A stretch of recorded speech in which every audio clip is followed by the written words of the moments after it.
Hey, what's up mga kaballers? Maligayang pagbabalik sa aking channel. At pag-usapan natin ang balitang 2 players out na sa Warriors lineup at ang balitang Lakers delikadong bumagsak sa top 11. Tara na't pag-usapan natin yan dito sa Basketball Hot Shots.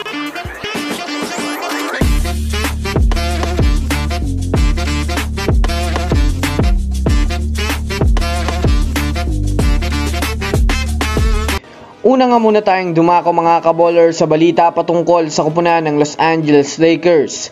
Well, sa kasalukuyan nga po mga kaballers, medyo hindi maganda ang performance na ipinapakita ng Lakers ngayon. Madalas nga po silang talo kaysa manalo. Sila nga po mga kaballers ay may hawak-hawak na 34 wins at 30 losses na nasa ikapang 10 pwesto sa Western Conference.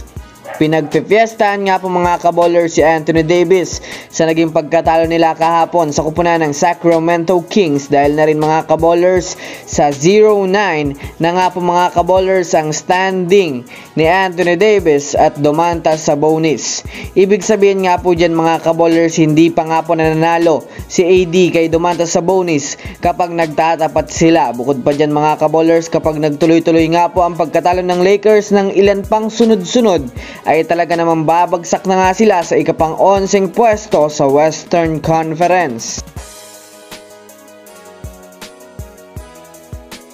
Samantala, dumako naman tayo mga kaballers sa balita patungkol sa 2 players out na nga daw sa lineup ng Warriors.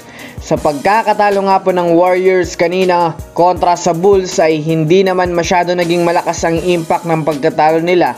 Ito ay dahil na rin naman sa hindi nga po sila mga kaballers bumagsak sa ika-10 pwesto. Ngunit kahit man nga po ganon ay hindi pa rin naging maganda ang resulta para kay Stephen Curry at Tracy Jackson Davis dahil sa pagtamo nila ng injury. Nagtamo nga po sila mga kaballers ng parehong ankle injury. Ang kinaiban lang nga mga kaballers, nakapaglaro pa si Tracy Jackson Davis hanggang sa huling laro, ngunit si Stephen Curry ay dumiretso agad sa locker room at hindi na nakabalik pa sa game.